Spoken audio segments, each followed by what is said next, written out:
જય શ્રી કૃષ્ણ વૈષ્ણવો, પુષ્ટિ મહારસ ચેનલ પરના આજના સત્સંગમાં આપ સૌનું સ્વાગત છે. શ્રાવણ સુદ 11 એ પુષ્ટિ માર્ગનો અતિ મહત્વનો દિવસ છે. આ દિવસે શ્રી વલ્લભને શું ભગવત આજ્ઞા થઈ હતી અને આ એકાદશીને પવિત્રા એકાદશી શા માટે કહેવામાં આવે છે? સૂતરના પવિત્રાનું મહત્વ શું છે? આપણે વૈષ્ણવોને આ દિવસના મહત્વની તો ખબર હોવી જ જોઈએ. જો ન ખબર હોય તો આ વિડીયો અંત સુધી સાંભળજો, એટલે આપને પણ ખબર પડી જશે. આ વિડીયો પસંદ આવે તો નીચે લાઈક કરી દેજો અને બીજા વૈષ્ણવોને પણ શેર કરી દેજો. અને કમેન્ટ બોક્સમાં મને જય શ્રી કૃષ્ણ લખી મોકલવાનું ભૂલતા નહીં. અને આ ચેનલ હજી સબસ્ક્રાઈબ ન કરી હોય તો અત્યારે જ કરી દેજો. અમે હંમેશા આપના માટે પુષ્ટિ સત્સંગના વિડીયો બનાવી આપ સુધી પહોંચાડતા રહીશું. તો ચાલો હવે આપણે વ્રજમાં જઈએ અને એ દિવ્ય લીલાના સાક્ષી બનીએ જે શ્રી વલ્લભ સાથે ઘટવા જઈ રહી છે. શ્રી વલ્લભાધીશ કી જય. કાશી છોડ્યા પછી શ્રીમદ વલ્લભાધીશે પરિક્રમાનો પ્રારંભ કર્યો. વર્ધા, ઉજ્જૈન, ઓરછા વગેરે સ્થળોએ પોતાના પ્રતાપ બળથી અનેક ચમત્કારિક પ્રસંગો સર્જીને દૈવી જીવોને શરણે લેવા માંડ્યા. દક્ષિણ તરફ આગળ વધતા આપ શ્રી ઝારખંડમાં બિરાજી રહ્યા હતા. ત્યાં એક દિવસ ઓચિંતાના શ્રીનાથજીએ ઝારખંડના વનમાં પ્રગટ થયા અને શ્રીમદ વલ્લભાધીશને દર્શન દઈને આજ્ઞા કરી, હે શ્રી વલ્લભ, અમે શ્રી ગોવર્ધનધર સ્વરૂપથી વ્રજમાં શ્રી ગિરિરાજજીની કંદરામાં બિરાજીએ છીએ. તે આપ જાણો છો. ત્યાંના વ્રજવાસીઓને અમારા દર્શન થયા છે.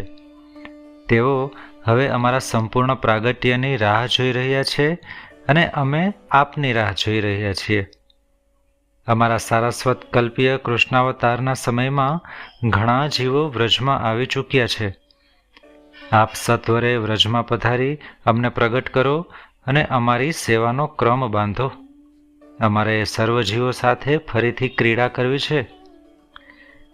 વિક્રમ સંવત 1549ના ફાગણ સુદ 11ના દિવસે શ્રીમદ વલ્લભાધીશને આવી આજ્ઞા થઈ અને આપ શ્રી દક્ષિણની પરિક્રમા અધૂરી છોડીને ત્યાંથી વ્રજ તરફ પધાર્યા. 5 મહિનાની યાત્રા પછી વલ્લભાધીશ મથુરામાં આવી પહોંચ્યા. ત્યાં વિશ્રામ ઘાટ પર થોડા દિવસ બિરાજીને પછી ગોકુલ પધાર્યા.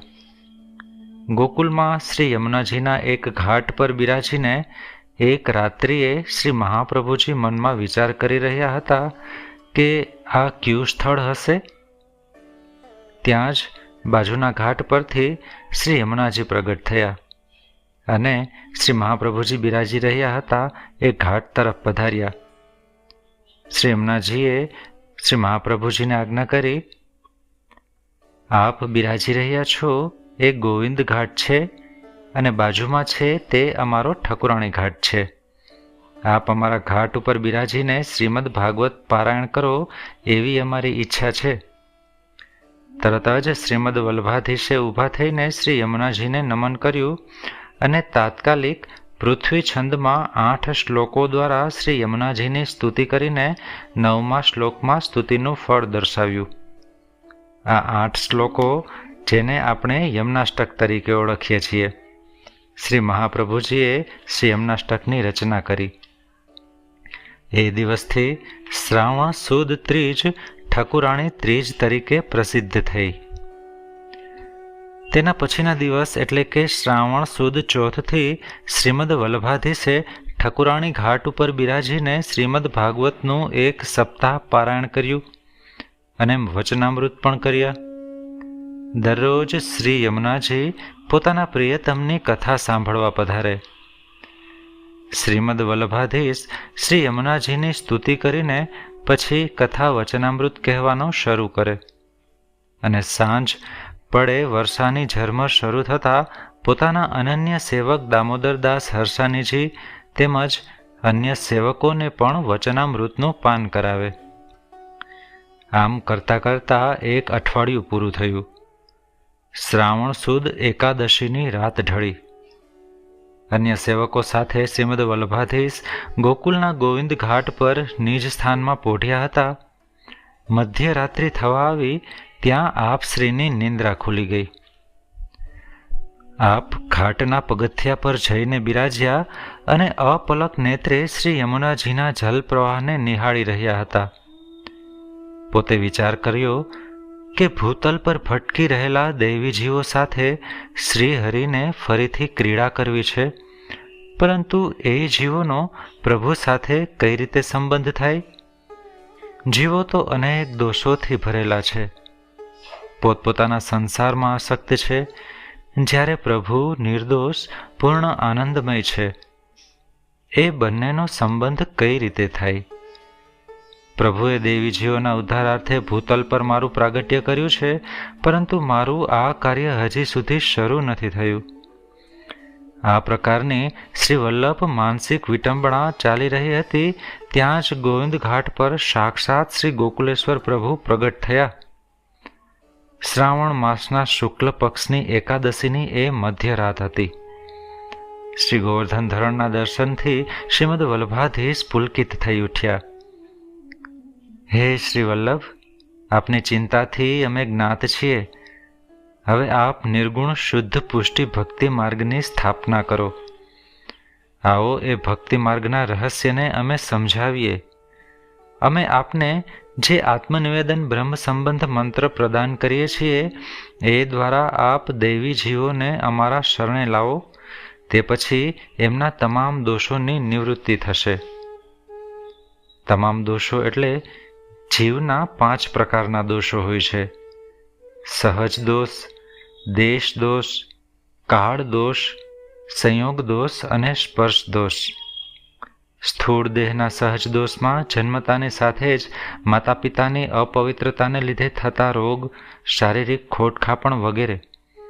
સૂક્ષ્મ દેહના સહજ દોષ એટલે જન્મતાની સાથે જ અવિદ્યાને લીધે પેદા થતા કામ, ક્રોધ, લોભ, શોક, મોહ, ભૂખ, તરસ વગેરે. શ્રી ગોવર્ધન ધરણે શ્રી વલ્લભને આજ્ઞા કરી કે આપ દૈવી જીવોને અમારા શરણે લાવો. તે પછી એમના તમામ દોષોની નિવૃત્તિ થશે. એમ થવાથી એમની સેવાનો અમે અંગીકાર કરીશું. એમનો અમે કદાપી ત્યાગ નહીં કરીએ. આ મુજબ આજ્ઞા કરીને પ્રભુએ શ્રીમદ વલ્લભાધીશ શ્રી મહાપ્રભુજીને આત્મનિવેદન બ્રહ્મ સંબંધ મંત્ર પ્રદાન કર્યો. આ પ્રકાર શ્રી મહાપ્રભુજીની વિટંબણા ટળી ગઈ અને આપ અત્યંત પ્રસન્ન થયા. તે જ સમયે સ્વહસ્તથી તૈયાર કરેલું સૂતરનું 360 તારનું 108 ગાંઠ વાળેલું કેસરી રંગે રંગેલું પવિત્રું આપે શ્રી ગોવર્ધન ધરણને ધારણ કરાવીને મિશ્રીનો ભોગ ધરાવ્યો. બોલીએ શ્રી વલ્લભાધીશ કી જય. વૈષ્ણવો, એટલા માટે જ આ એકાદશીને આપણે પવિત્ર એકાદશી પણ કહીએ છીએ. મિશ્રી સર્વથી અધિક મધુર તથા રસથી પરિપક્વ છે. આવા સૌભાગ્યના પ્રસંગે મિશ્રી કરતાં વધુ યોગ્ય સામગ્રી કોઈ જ ન હોઈ શકે. તેથી જ આવી ઉત્તમ સામગ્રીનો ભોગ શ્રી મહાપ્રભુજીએ શ્રી ગોવર્ધન ધરણને ધરાવ્યો. મધુર ભોગ ધરાવીને શ્રી વલ્લભે મધુરેશ પ્રભુની મધુર સ્વરે અધરમ મધુરમ વદનમ મધુરમ જેવા 8 શ્લોકોથી સ્તુતિ કરી. એ સમયના પ્રભુના સ્વરૂપને અનુરૂપ જે સ્તોત્ર રચાયું તે જ મધુરાષ્ટકમ. બીજે દિવસે સવારે કુમળા તડકામાં શ્રી યમુનાજીના સ્વચ્છ જલમાં સૌએ સ્નાન કર્યું. શ્રીમદ વલ્લભાધીશ શ્રી મહાપ્રભુજીએ પોતાના અંતરંગ સેવક દામોદરદાસ હરસાનીજીને સૌ પ્રથમ પાસે બોલાવ્યા અને આત્મનિવેદન બ્રહ્મ સંબંધ મંત્રની દીક્ષા આપી. આ રીતે દામોદરદાસજીએ સર્વપ્રથમ પુષ્ટિમાર્ગીય વૈષ્ણવ બનવાની મહત્તા પ્રાપ્ત કરી. રાત્રિ દરમિયાન થયેલા પોતાના અનુભવને શ્રી મહાપ્રભુજીએ સિદ્ધાંત રહસ્ય નામના ગ્રંથમાં ગૂંથી લીધો અને શ્રાવણ માસના શુક્લ પક્ષની એકાદશીની મધ્યરાત્રિએ ભગવાને પોતે પ્રગટ થઈને પ્રત્યક્ષમાં જે કંઈ કહ્યું તે અક્ષરે અક્ષર હું કહું એમ કહીને દામોદરદાસજીને બ્રહ્મ સંબંધનું રહસ્ય સમજાવ્યું. ત્યાર પછીથી શ્રીમદ વલ્લભાધીશ શ્રી મહાપ્રભુજીએ અન્ય દેવીજીઓને શરણે લઈને બ્રહ્મ સંબંધ મંત્રની દીક્ષા આપવા માંડી, જે વલ્લભકુલમાં આજ પર્યંત ચાલુ છે. વૈષ્ણવો, પવિત્ર એકાદશીથી આપણા પુષ્ટિ માર્ગનો પ્રારંભ થયો છે અને દામોદરદાસ હરસાની સૌથી પહેલા પુષ્ટિ માર્ગીય વૈષ્ણવ બન્યા છે કે જેને શ્રી વલ્લભ પાસેથી બ્રહ્મ સંબંધ મંત્રની દીક્ષા મળી હોય. આપણે પણ આજનો આ ઉત્સવ ઉજવીએ અને વલ્લભકુલ તથા શ્રીજીને પવિત્ર ધરાવીએ. આવતા વિડીયોમાં આપણે શ્રાવણ સુદ તેરસ એટલે કે કંટોલા તેરસનો પુષ્ટિભાવ જાણીશું અને શ્રીજી બાવાએ કેવી રીતે ચતુરા નાગાજીનો મનોરથ સિદ્ધ કર્યો એ અલૌકિક પ્રસંગ માણીશું. તો એ વિડીયો સાંભળવાનું ચૂકતા નહીં અને આ ચેનલ સબસ્ક્રાઈબ કરી લેજો. આજના સત્સંગમાં અહીં વિરામ લઈએ. સર્વે વહાલા વૈષ્ણવોને જય શ્રી કૃષ્ણ.